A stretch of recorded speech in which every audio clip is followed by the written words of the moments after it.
Class 11-এর প্রথম সেমিস্টারের একটি প্রবন্ধ, লেখক বঙ্কিমচন্দ্র চট্টোপাধ্যায়ের বিড়াল। বিস্তারিত এই ভিডিওতে, একটি ভিডিওতে হবে না, 3টি ভিডিওতে আমি বিস্তারিত আলোচনা করব। আজকে প্রথম ভাগ, প্রথম পর্ব, বিড়াল। এই অংশ নিয়ে তোমাদের সঙ্গে আমি আলোচনা করছি। প্রথমে বঙ্কিমচন্দ্র চট্টোপাধ্যায়ের সম্পর্কে কয়েকটি কথা। ৩৮ খ্রিস্টাব্দের ২৬শে জুন নৈহাটির কাঁঠালপাড়ায় জন্মগ্রহণ করেন। বঙ্কিমচন্দ্র চট্টোপাধ্যায়কে বলা যেতে পারে বাংলা সাহিত্যের প্রথম আধুনিক ঔপন্যাসিক। তার দুর্গেশ নন্দিনী এই উপন্যাস দিয়ে আধুনিক উপন্যাসের জয়যাত্রা শুরু হয়। তিনি মোট 15টি উপন্যাস লেখেন। বঙ্কিমচন্দ্র চট্টোপাধ্যায় বঙ্গদর্শন বলে একটি পত্রিকা প্রকাশ করেছিলেন। লেখকের রচনা রীতির যে স্টাইল, সেটাকে বঙ্কিম রীতি বলা হয়।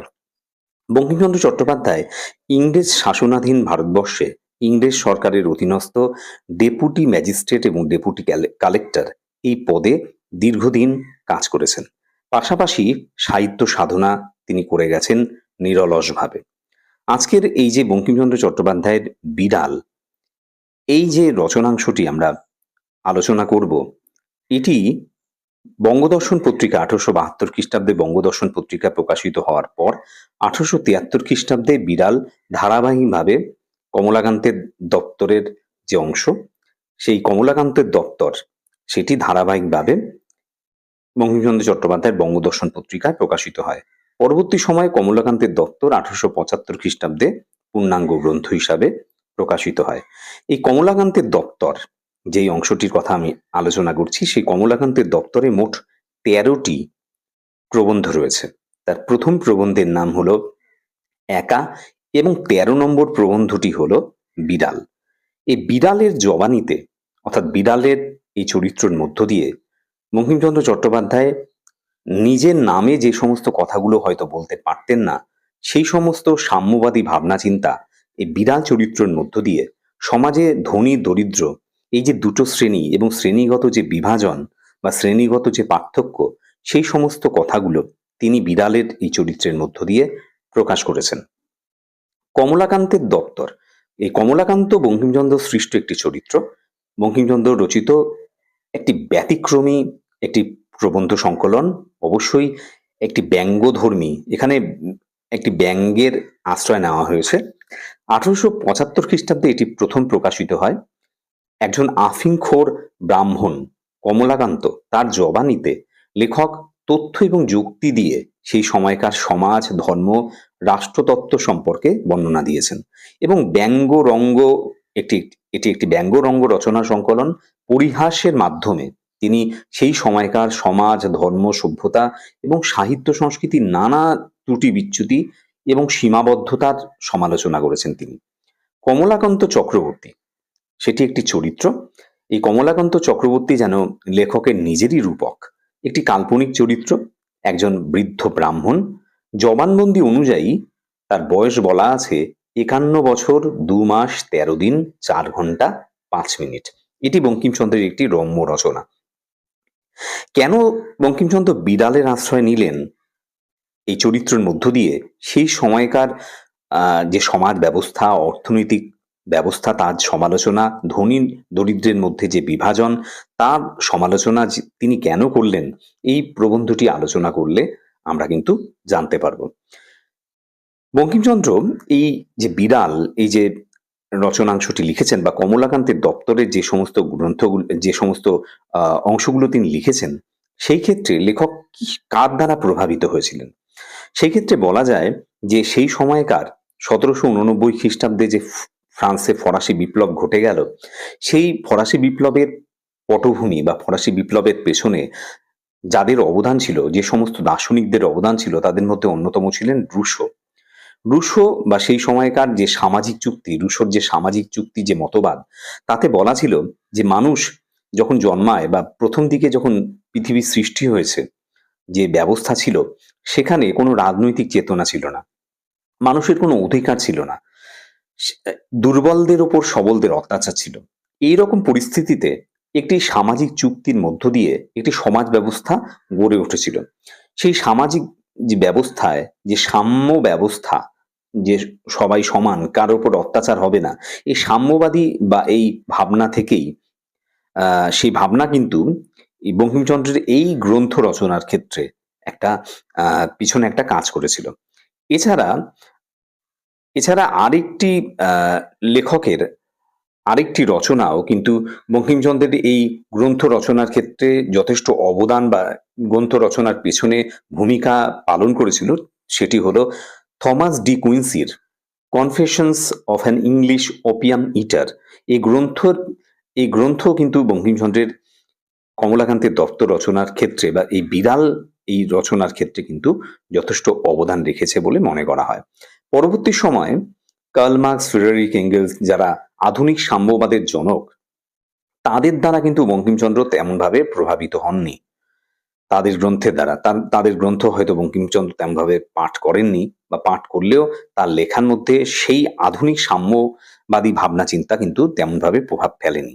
এবার আমরা এই মূল গ্রন্থে বা মূল অংশে আলোচনায় আমরা চলে আসছি। আমি শয়নগৃহে চারপাইয়ের ওপর বসিয়া হুঁকা হাতে ঝিমাইতেছিলাম। একটু মিটমিট করিয়া ক্ষুদ্র আলো জ্বলিতেছে, দেওয়ালের ওপর চঞ্চল ছায়া প্রেতবৎ নাচিতেছে। আহার প্রস্তুত হয় নাই, এজন্য হুঁকা হাতে নিমিলিত লোচনে আমি ভাবিতেছিলাম যে আমি যদি নেপোলিয়ান হইতাম তবে ওয়াটারলু জিতিতে পারিতাম কিনা। এমত সময় একটা ক্ষুদ্র শব্দ হইল, মেও। এই প্রসঙ্গে বলে রাখি, এই যে কমলাকান্ত চক্রবর্তী বা কমলাকান্ত চরিত্রটি বঙ্কিমচন্দ্র সৃষ্টি করেছেন, এই কমলাকান্ত আফিংখোর। সে আফিং এর নেশা করে এবং আফিং এর নেশা করলে তার মধ্যে একটা দিব্য দৃষ্টি সে লাভ করে এবং সে এমন অনেক জিনিস দেখতে পায় যে সমস্ত দেখতে পাওয়া সাধারণ মানুষের পক্ষে হয়তো সম্ভব নয়। এই কমলাকান্ত চক্রবর্তী যেন লেখকেরই প্রতিরূপ। সেই কমলাকান্ত চক্রবর্তী শয়নগৃহে বা শোবার ঘরে চারপাইয়ের ওপরে মানে খাটিয়া বা চৌকি, তার উপরে হুঁকা হাতে হুঁকা খেতে খেতে, হুঁকা একটি নেশাদ্রব্য, হুঁকার ছবি আমি দিয়ে দিচ্ছি, যদি কেউ না জেনে থাকো সেই ছবিটা দেখে নিতে পারো।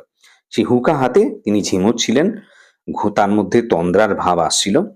একটু মিটমিট করে, অর্থাৎ নিতান্তই অল্প একটু আলো ঘরের মধ্যে জ্বলছিল।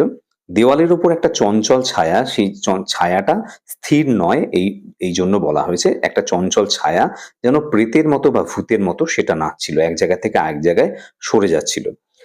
তিনি খাবেন, খাবার গ্রহণ করবেন, সেই খাবার তার রেডি হয়নি, তৈরি হয়নি।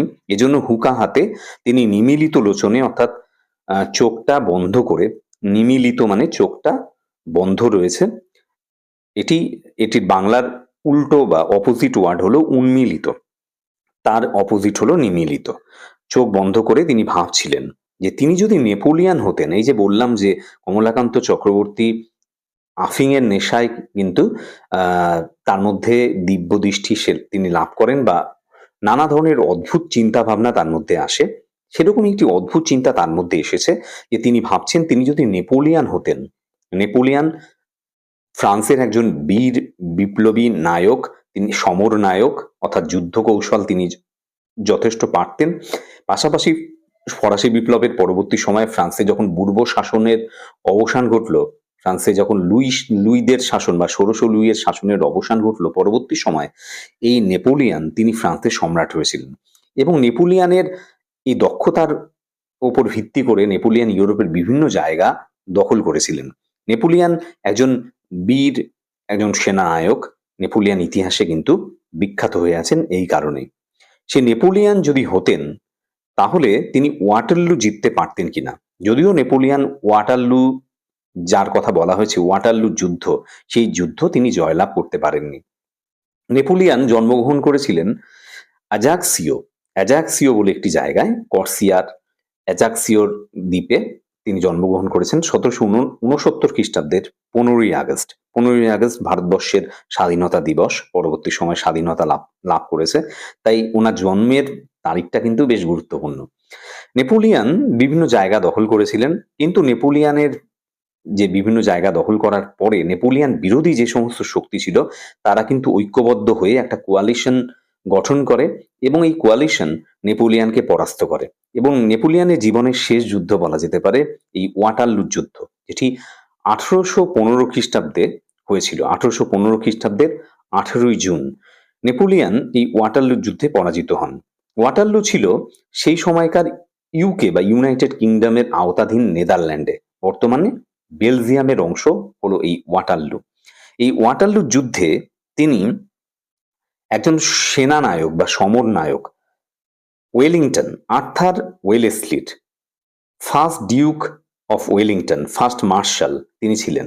এই যে সেভেন্থ কোয়ালিশন যে গঠন হয়েছিল নেপোলিয়নের বিরুদ্ধে যুদ্ধ করার জন্য, তার নেতৃত্ব দিয়েছিলেন আর্থার ওয়েলেসলি, যাকে first duke of Wellington, Wellington বলে একটি জায়গা, তার প্রথম ডিউক বা শাসক বলা হয় আর্থার ওয়েলেসলি। সেই ওয়েলেসলির কাছে তিনি পরাজিত হয়েছিলেন। এই আর্থার ওয়েলেসলির কথা আমরা পরে আরো আলোচনা করছি। যাই হোক, এই ওয়াটারলু যুদ্ধে যিনি পরাজিত হয়েছিলেন তার নাম হলো নেপোলিয়ন।